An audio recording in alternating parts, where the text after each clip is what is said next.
इस बार जन्माष्टमी कब है? 26 अगस्त को।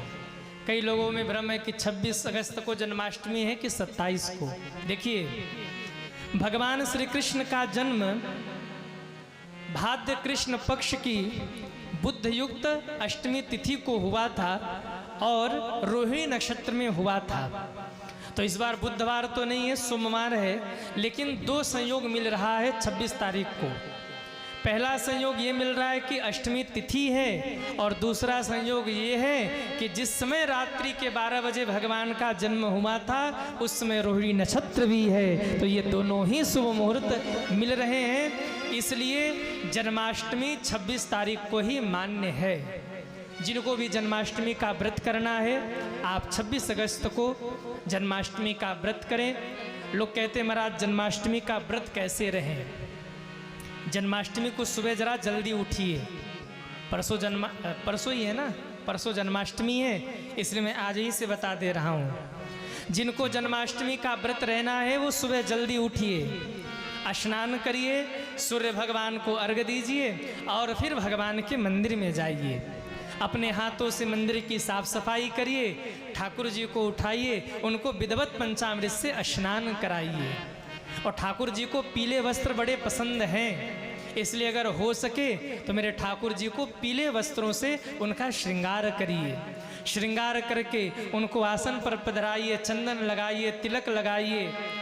महाराज सुंदर सुंदर पुष्पमाला समर्पित करिए और कुछ समय तक भगवान के सामने बैठ करके गुरु मंत्र का जप करिए।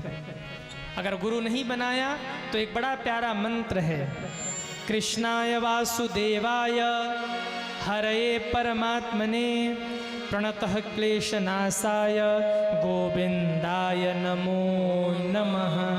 जितना हो सके इस मंत्र का जप करिए और दिन भर ये ध्यान में रखिए, मन में स्मरण बना के रखिए कि मेरे घर में लड्डू गोपाल जी खेल रहे हैं, मेरे आंगन में मेरे ठाकुर जी विराजमान हैं। आज मेरे घर की शोभा बढ़ रही है क्योंकि आज मेरे घर में ठाकुर जी का पदार्पण होने वाला है।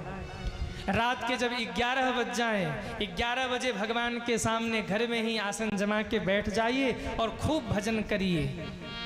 भगवान के आने से पहले उनके स्वागत की व्यवस्था करिए, खूब बढ़िया भजन करिए और जब 12 बजे भगवान प्रकट हो जाएं तो खूब बढ़िया सोहर गा के भगवान को रिझाइए, भगवान को भोग लगाइए। और जन्म होने के बाद जब आप भगवान को भोग लगाते हैं तो उसमें तुलसी पत्र डालकर ठाकुर जी को समर्पित करिए।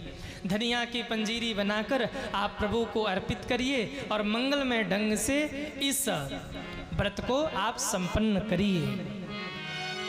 जिनको पुत्र प्राप्ति की कामना है, कई माताएं जिनको पुत्र प्राप्ति नहीं हुआ और वो चिंतित रहती कि एक बेटा हो जाए, तो मैंने संतों से ऐसा सुना है वो माताएं पीले वस्त्र धारण करें और लड्डू गोपाल जी को, छोटे से ठाकुर जी को, बाल रूप में ठाकुर जी को गोद में रख करके अगर गोपाल सहस्त्र नाम का पाठ करें तो गोविंद की कृपा होती है और वो ठाकुर जी वैकुंठ के वासी आपके आंगन में जरूर प्रकट होते हैं और घर में आनंद उत्सव की वृद्धि करते हैं। तो जिनको पुत्र प्राप्ति की इच्छा हो वो इस प्रकार से जन्माष्टमी के दिन पीले वस्त्र धारण करके लड्डू गोपाल जी को गोद में रख करके उनको गोपाल सहस्त्र नाम का पाठ करके सुनाइए। ठाकुर जी मनोकामना को पूर्ण करते हैं। और सबसे बड़ी बात तो ये है कि जन्माष्टमी उत्सव मना ही रहे हैं और भागवत कथा भी सुनने को मिल रही है। तो इस बार तो हम लोग खूब नाचेंगे, गाएंगे, आनंद मनाएंगे और जैसा आनंद गोकुल में हुआ था इस बार बक्सी तालाब में भी वैसा आनंद मनाया जाएगा, वही उत्सव मनाया जाएगा। नंद के आनंद भयो जय कन्हैया लाल की। तो आप सभी को जन्माष्टमी के पूर्व से ही जन्माष्टमी की बहुत बहुत शुभकामना। मेरे गोविंद की कृपा आप सभी पर बनी रहे। बोलिए कृष्ण कन्हैया लाल की जय हो। आज हम सभी लोगों ने महात्मा की कथा को श्रवण किया। आज इन्हीं शब्दों के साथ अपनी वाणी को विश्राम